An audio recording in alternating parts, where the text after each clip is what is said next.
Nina, a girl with dwarfism, stands by a wheelchair. So what we do first, I pull my handlebars up, then somehow I have to attach this to them, vertically.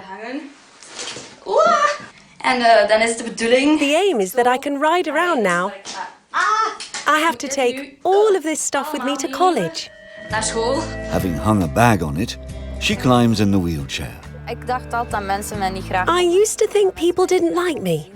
I had the feeling it was better to keep my distance. I imagined that if I asked others for much help, they wouldn't like me anymore. During this year, I've learned to ask for help. It's not a bad thing. A young man, Ward, opens a roll-down shutter. There's a lot of snow outside. It's 10:10. I didn't do anything yesterday. Nothing at all. Today I'll start working on geography, a study subject. Maar eerst gaan we natuurlijk beginnen. But of course I start off the same way every morning, with a nice mug of coffee. I really need coffee if I want to keep studying properly. A girl, Yasmin, sits in a car. Tonight is Thursday night. It's 8:30 in the evening. I'm in the car, it's dark. I've just parked here because I need to see a nutritionist. Ever since I've been on my medication, things have been going far better for me. But a side effect is that they make me put on weight. Let's see if I've lost any weight this time. I hope so. A girl, Inge, is in a kitchen cutting up some cardboard. Tomorrow I start my placement week. I'm not completely ready yet. I'm still building my castle. Later on I'm going to do an experiment with balloons. She walks to the fridge with a piece of string. There's a balloon on the other end of the string. The balloon bursts. Inge does the test again with a blue balloon. Now the balloon moves along the string as it deflates. An animation of the four of them. On-screen text, TZALWEL followed the lives of 4 students with a disability on their journey through higher education. We gave each of them a camera so they could share all of their experiences, dreams and ambitions with us. A driveway to a house. Someone rings the bell. Nina, the girl in the wheelchair who is studying psychology, opens the door.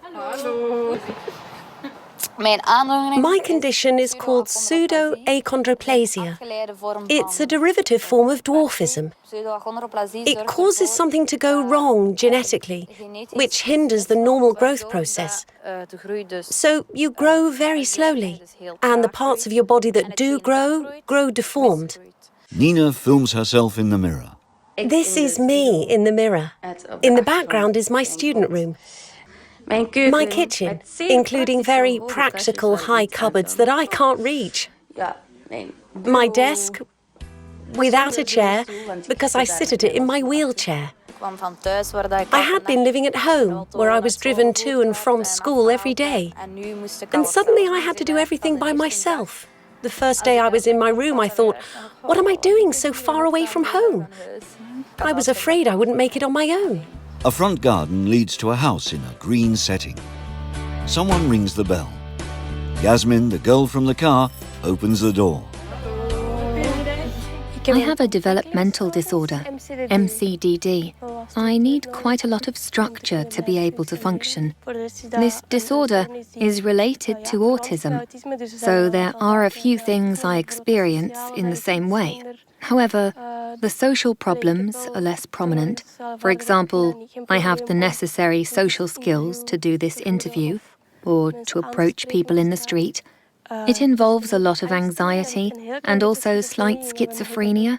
Luckily not much in my case. I take the appropriate medication, which does help. It causes my emotions to be more balanced out. No longer extremely happy, and after that extremely unhappy, which is how it used to be. Yasmin, who is studying linguistics and literature, adjusts a camera and films herself. I did a placement at Geronimo Stilton. I mainly had to write articles. I think that this was one of my first articles. with the bird. I skipped school once when I was 13. My parents knew about it. I just didn't leave the house in the morning. I did it because we were out of hairspray. And so I couldn't go to school. That was just the way it was. At the time, it seemed to be a normal reaction. At least it was to me, because we were out of hairspray. A detached house with a wire fence. Ward, who is training to be a teacher, opens the gate. Did you find it easily? I have slight dyslexia. I don't have much difficulty with studying the subject. Learning the specific terminology is okay. But a teacher is also a language teacher, and I fail that course every time. I can't memorize a list of 500 difficult words, for instance. In a field with sheep. If you whistle, they come.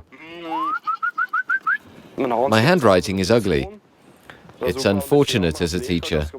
When I'm writing on the blackboard, they sometimes start laughing. I'll show you my desk. It's still messy. A historic atlas is important. This is my whiteboard. When I come across a difficult word, for instance, this one, Habsburgische Hausmacht, then I write it down here. That way I will see it regularly, and I'll remember it. A blue car is parked outside a house. Someone rings the bell. Inge, the girl with the balloons, opens the door. Found it? Inge, who's doing a bachelor's degree in early childhood education, empties the dishwasher and then does some vacuuming. Dyslexia. For me, that means I have great difficulty reading. Writing is very difficult. I also leave out words, or I add words that have nothing to do with the subject.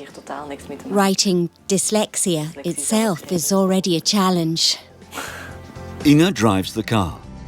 A short time later, she's in a classroom. As I wasn't too happy doing my job anyway, I decided to do something else. I do evening classes. They mean that working students or people with a day job can continue their education, so you get home from class very late. Inge flops down on a chair, still in her coat. Right. I'm glad to be home. It's almost 10:10. The plan for the rest of the evening is just to lounge on the couch and do nothing. An animation. Ward, Yasmin and Nina stand next to each other. Inge is asleep on a cloud above their heads, but then she and her cloud fall down on top of the others. Nina. Good morning. I'm currently still lying in my bed. I could have a lie-in this morning. I didn't have a class until 11. This is my cabbie for the day. I can ride up the ramp that they have provided over there. She goes up the ramp. This is a good workout for the cabbie. It's not too bad. Everyone is looking because I'm holding a camera and talking to myself. This is my class group. A girl looks up and pokes her tongue out. In the first year, there were a few students who thought, oh, he has dyslexia, he won't make it, so many drop out, he'll be one of them. But that's changed. Now they even come to me to ask things and to find out about stuff. They don't see me as Ward with dyslexia anymore, but just as Ward. I was at my placement today. Now I'm home and I've just had dinner. I have class in 15 minutes. It's learning and development. As you can see, the house is a bit of a mess because we're renovating it. They've just put in new windows, so all that is on top of it. I didn't like working in a factory. Working with children was so much better. After my first placement, I was certain this was what I wanted to do. Lots of books and a file. This is supposed to become my placement file. I still need to complete it. The storybooks I'll be reading and the Easter baskets we will be making in class. The welcome will be done by Cheeky Chicken in his coop. And Cheeky Chicken lays chocolate eggs. A cuddly chicken. At the end of my placement, the kids gave me a present. Letters they had tried to write themselves. And drawings. Some are hanging on my fridge. It makes me happy when I see them hanging there. Nina puts a key in a lock.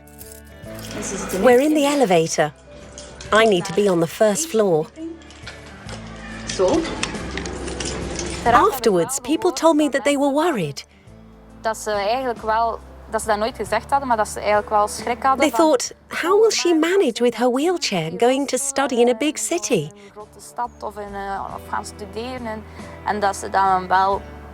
They were impressed. I actually did it. Ward. The first year I did a placement at my old school, and I came across my old maths teacher. He had said to me, "Ward, you're too stupid. You have dyslexia. You won't be able to handle it." He asked me, "Ward, what are you doing here? Don't you need to pass your exams to be allowed to teach here?" So I told him I did pass. I got a 14 for history. He said, "Didn't you have dyslexia?" And I told him, "That doesn't mean anything." He gave me an annoyed look and walked away. So yeah, actually, I think it's laughable. An animation of a teacher with a maths formula and Ward scratching his head. The other 3 students pick up a large rubber band and catapult the teacher away. Nina. Today I'm sitting on the other side of the auditorium. I'll be giving a lecture about my condition in revalidation psychology. She sits on the stage. Achondroplasia is the scientific name for what most people know as dwarfism. Pseudo-achondroplasia is derived from that. They have nothing to do with each other genetically. They discovered my condition when I was about 2. In the beginning, you can't see it, but after a while, they noticed that I was becoming deformed. I've been operated on several times, 13 times in total. I'm quite an extreme case. There are only a few people with this condition who suffer chronic pain too. I constantly have to take meds for that chronic pain. Strong meds, morphine. That makes me tired.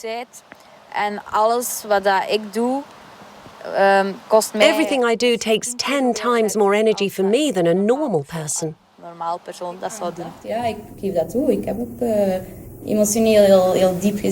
I was very low emotionally. I thought I wasn't capable of anything. I confess I still don't think I'm good.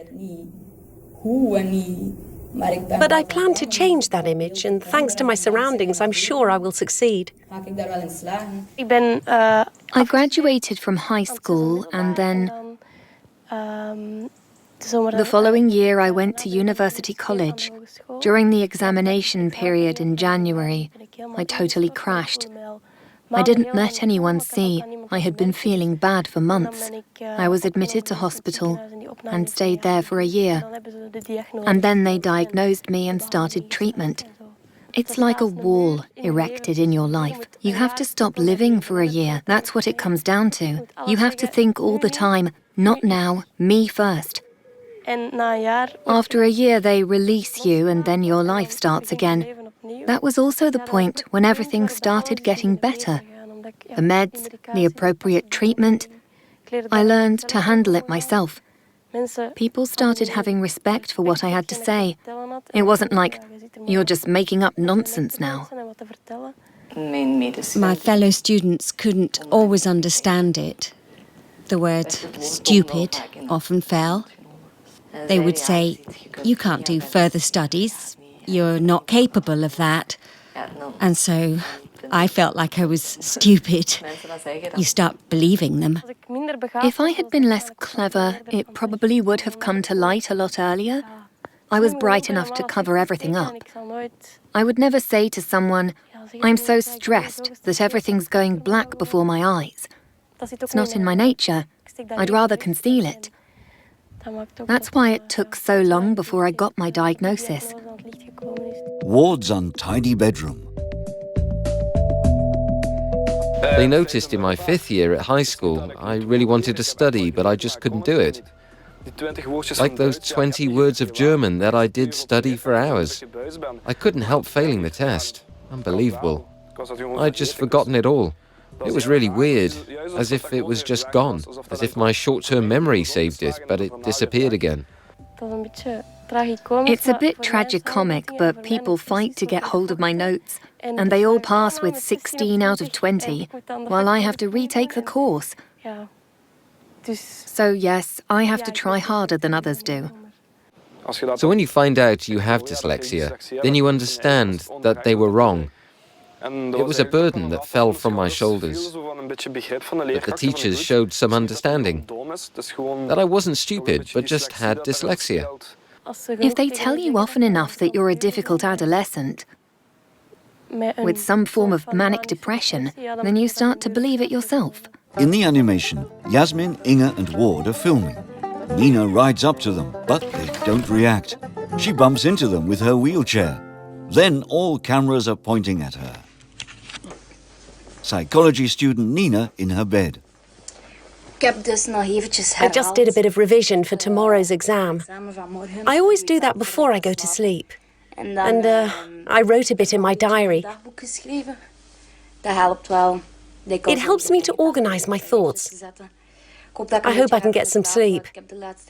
I've been in a lot of pain lately, and my foot was in bandages, so it was all a bit hectic. All my spare time goes into it. I do have spare time, but the renovations, for instance, I often have to leave that to my boyfriend. The biggest obstacles related to my studies were the fatigue. Maybe I wouldn't have enough time to study because I was too tired. I would write down weird things because I was under the influence of meds. When I'm in a lot of pain, I take extra meds, and sometimes I really don't know what I'm doing.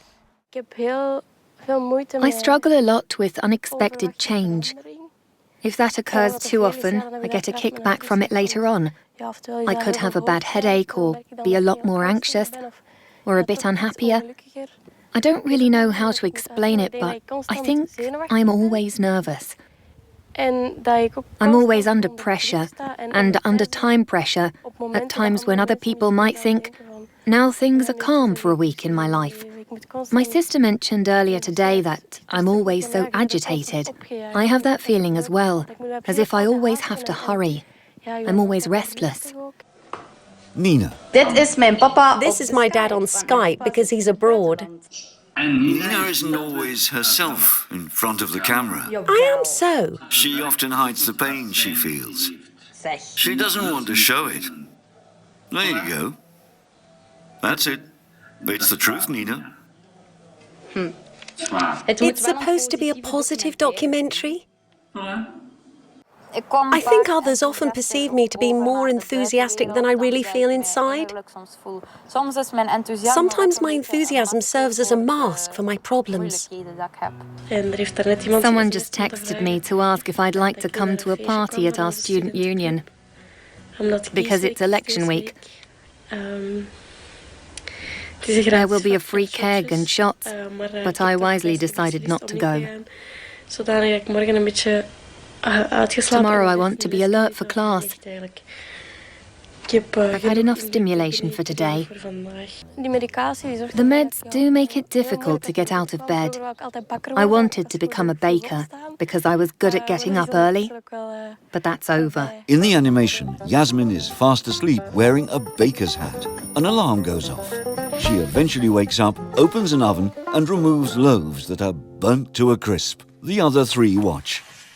Inge opens a door. This is my classroom. I'm doing my placement week, my last one. It's the time machine theme. This is the castle I built together with the kids. I have to read out a lot of children's books. I'm just a bit slower at it. The others just read it out to the class, but I really need to practice first. Like when Mr. Rabbit says something, then I write an R for rabbit, because you need to teach the kids the characters. So I write down an R. Most people know what's at the end of the sentence before they read the first word, but I don't. So first I see that R and then I remember, oh yes, rabbit. I can handle it that way. A pile of notes. In order to remember things, I always make drawings. For example, language proficiency stands at the centre. That means the priority that children She draws a stick man. are able to manage language in a natural situation and not what they're supposed to know in a theoretical sense about language. She draws a tree and a road. Over taal moeten weten. The natural situation is this tree. Language proficiency is at the centre with children. The road, for me it signifies theory, science, not natural. It may sound strange, but it does help me. This way I can articulate my definition correctly. 2 pizzas on a table. We've been studying together all afternoon, as good students should. And, of course, pizza makes a fantastic reward. When I'm not alone, I don't notice the pain so much. Then there's some distraction, and that makes it easier for me to study. Literature student Yasmin. Today is the 10th of December, and I just came to the conclusion that I missed a planning session last week, or training about planning exams. I'm not sure why, but it often happens that when I have appointments, I arrive either extremely early or extremely late. I actually prepare my schedule a bit during the weekend. I plan when to get groceries, what to study and when to meet friends. With a schedule, things will actually get done. Without one, nothing does. Then I won't go to class, I won't do groceries, nothing decent will be cooked. But if there's a schedule, it all happens quite smoothly. So it is pretty important that I make a schedule. Nina and another woman do leg exercises. 2 or 3 times a week, my physiotherapist comes by.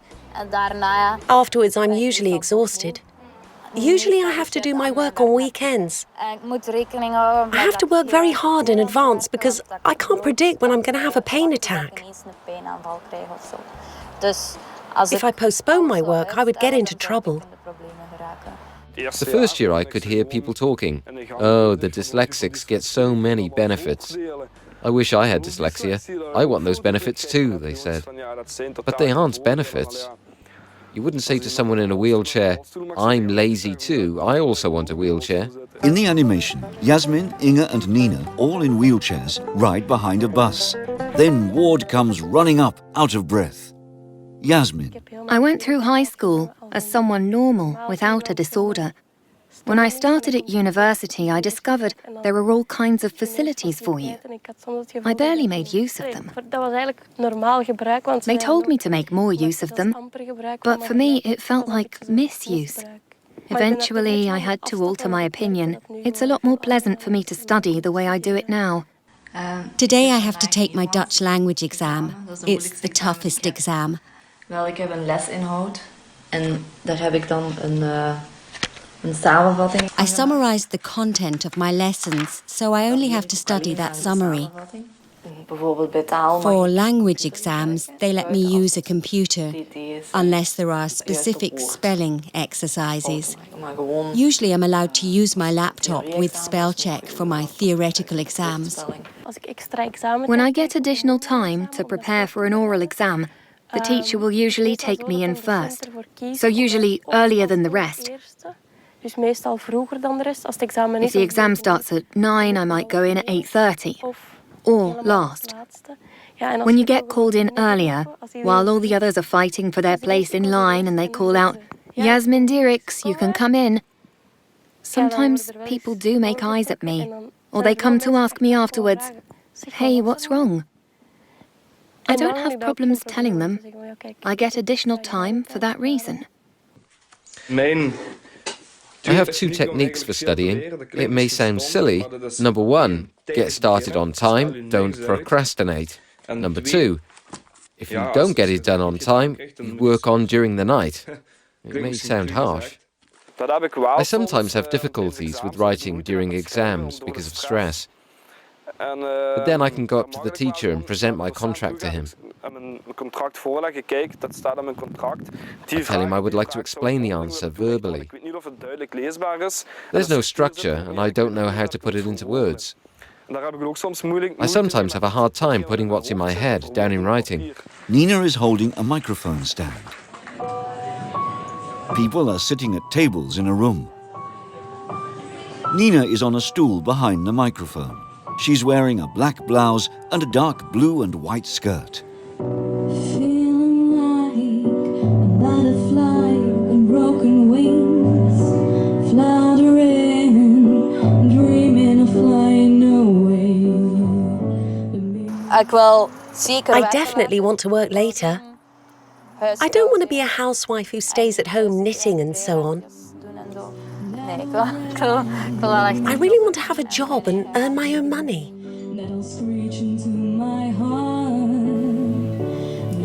To be a teacher, a school teacher, that's the big goal. And also to prove myself, to show myself, you can really do it. You may just be good at something. When I've received my professional bachelor's degree, I plan on going to university to study geography as well, to get a master's degree. And then I want to work as a geographer. I want to work for research corporations, the private sector or the government for a number of years. Only then would I like to go into teaching. I'd like to teach the highest years. My dreams are quite stereotypical. A house, a kid, a good job. Just to be normal. And if I could have some success with my music, that would be nice, but it's not crucial. Just to be happy. It sounds strange, but I hope that I never have to go back to hospital again. That's the only thing. Nothing else matters.